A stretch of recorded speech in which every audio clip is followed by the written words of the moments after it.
जूनी पहाड़ी के पास एक भूतिया गांव है। यह गांव बिल्कुल खाली है।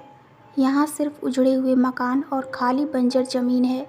इसे भूतिया इसलिए भी कहते हैं क्योंकि रात के वक्त जो भी यहाँ ठहरता है, सुबह के वक्त उसका नामो निशान भी नहीं मिलता। इस गांव का नाम बेलापुर है।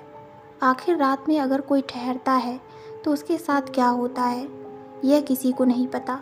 यह जानने के लिए शहर से कुछ लोग आए। आकाश, रुद्र, कनिका, रूपाली और दीपक। साहब, अभी शाम होने वाली है और शाम के वक्त मैं किसी को इस रास्ते नहीं जाने देता। चौकीदार रास्ते के बीच खड़ा इन्हें बताने लगा। अभी यह पांचों अपनी जीप पर सवार थे। काका, अगर कुछ भी बात होगी तो हमारे साथ होगी, आप चिंता मत कीजिए। हम देखना चाहते हैं कि आखिर क्या है वहाँ। हमें पता है कि यह कारस्तानी इंसानों की ही होगी, कोई भूत वूत नहीं होता। आकाश ने मुस्कुराते हुए काका से कहा। नहीं जनाब, आप क्यों पागलों जैसी बातें कर रहे हैं? आप क्यों मरना चाहते हैं? यहाँ से वापस चले जाइए।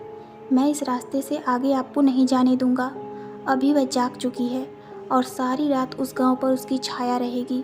मुझे इस रास्ते पर बस यहीं चौकीदारी करने के लिए बैठाया गया है कि मैं किसी को रात के समय आगे ना जाने दूँ। रात के वक्त उस गांव में जो भी गया है वह वापस नहीं आया है। उसका कोई नामो निशान तक नहीं मिला है। दीपक गाड़ी से उतरा। अरे काका, हम यही तो जानने के लिए जा रहे हैं। हम नहीं मानते किसी भूत वूत को।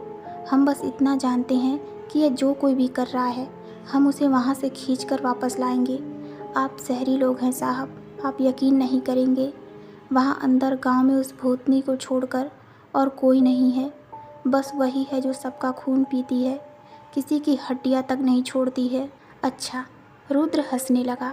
अगर ऐसी बात है, अगर वह इतनी ही खतरनाक है तो वह बस गांव में ही क्यों रहती है? गांव से बाहर क्यों नहीं आती? आप समझने की कोशिश कीजिए काका, यह सिर्फ बनावटी बातें हैं, ऐसा कुछ नहीं होता। हमारी चिंता मत कीजिए और हमें जाने दीजिए। काका ने इन पांचों के आगे हाथ जोड़ लिए। मेरी बात का यकीन करो और यहाँ से वापस मुड़ जाओ। मैं सिर्फ तुम्हारी भलाई के लिए कह रहा हूँ। मैंने एक नहीं, दो नहीं, बहुत से हादसे देखे हैं। मैं नहीं चाहता कि अब वह किसी और को भी अपना शिकार बनाए। रूपाली और कनिका को काका की बात सुनकर डर लगने लगा। काका अगर इतना ही कह रहे हैं तो अभी हमें उस गांव में नहीं जाना चाहिए आकाश। चेहरे पर डरे हुए भाव लेकर रूपाली बोली। अरे कुछ नहीं है वहाँ पर, तुम चिंता मत करो। कुछ लोगों का ग्रुप हो सकता है जो लोगों को मार रहा है। हम अंदर जाकर पता करेंगे, आकाश ने बात पर जोर देते हुए बताया। रूपाली सही कह रही है आकाश, हमारी बात मानो, हम अभी रहने देते हैं। रूपाली का साथ देते हुए कनिका ने कहा। अरे कैसे रहने दें? हम इतनी दूर से सिर्फ यही जानने के लिए आए हैं और तुम कहती हो रहने दें? आखिर तुम्हें हो क्या गया है?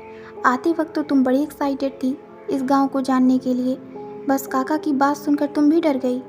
दीपक ने एक नोटों की गड्डी काका के हाथ में रख दी। हम जल्दी आ जाएंगे काका, समझो। काका उस नोटों की गड्डी को देखने लगे। काका को यह गड्डी नहीं चाहिए थी, मगर काका करे भी तो करे क्या? वह इन्हें समझाकर थक चुके थे। यह पांचों काका की बात पर यकीन नहीं कर रहे थे। याद रखना, जो डर गया समझो मर गया, काका ने कहा।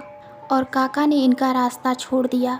यह पांचों उस शापित गांव की तरफ बढ़े जहां से रात को वापस कोई लौट कर नहीं आया। तो दोस्तों, आपको ये कहानी कैसी लगी हमें कमेंट में ज़रूर बताइए। तो मिलते हैं इस कहानी के अगले भाग में। धन्यवाद।